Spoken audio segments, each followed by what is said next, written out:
I came home and the house was empty. Things were rearranged. Things in the hallway were pushed aside. The only thing missing from Monica Henriksen's home that March 13, 2020, was her husband, Martin. Earlier that day, I remember talking to my friend Carl and him telling me to call 911, and I did. And the last thing I remember is hitting 911. That's it.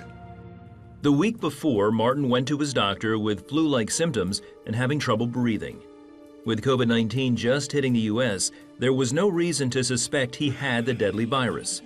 His symptoms had worsened, and now he was at the medical center in Bellevue, Washington, where Monica spoke with a doctor. And he said, well, he has COVID. He's very, very, very sick.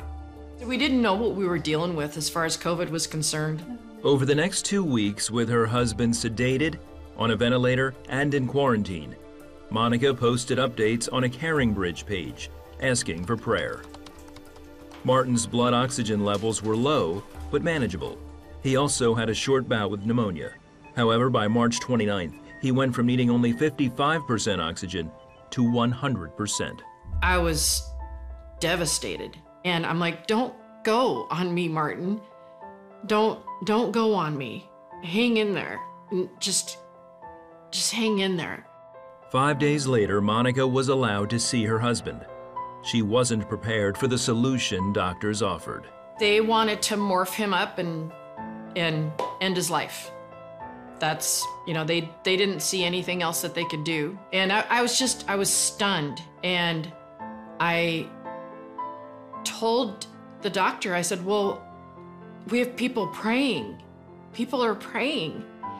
And he said, that's great, but the reality is that he's just not getting better. Monica refused the doctor's advice.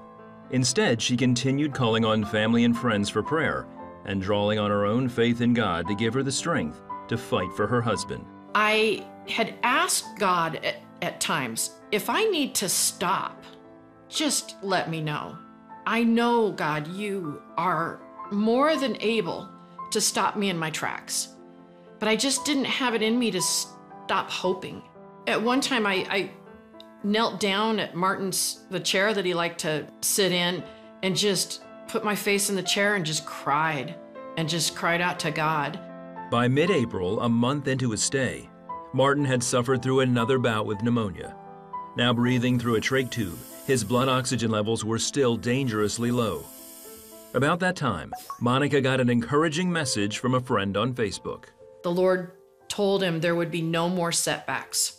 And I said, okay, I'm taking that. Then, another friend called with some exciting news. She said, they prayed for Martin on the 700 Club.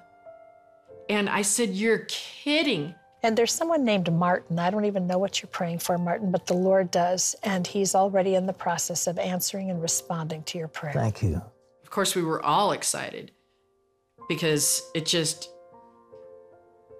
seemed, again, you think there's no hope, and then boom, something like that comes through, and God just shows that he is in charge.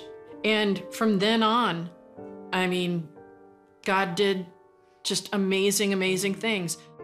Within 2 days, Martin was starting to breathe on his own, and doctors were able to decrease Martin's oxygen supply from 100% to 60%. A little over 2 weeks later, on May 3rd, people lined the hallways as he was wheeled from isolation to a regular room in the ICU. Nothing short of a miracle. Nothing short of a miracle. On May 13th, Martin's 54th birthday, he was released from the hospital to go to rehab, and another parade was thrown to celebrate his recovery.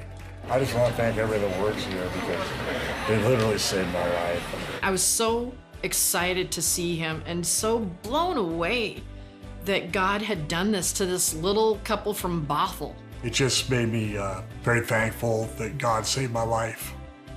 3 weeks later, on June 10th, almost 3 months after going into the hospital, Martin finally came home.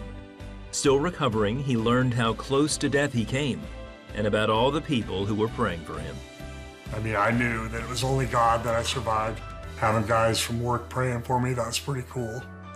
It's just touching just have that many people pray, and 700 Club and all that. It was pretty cool.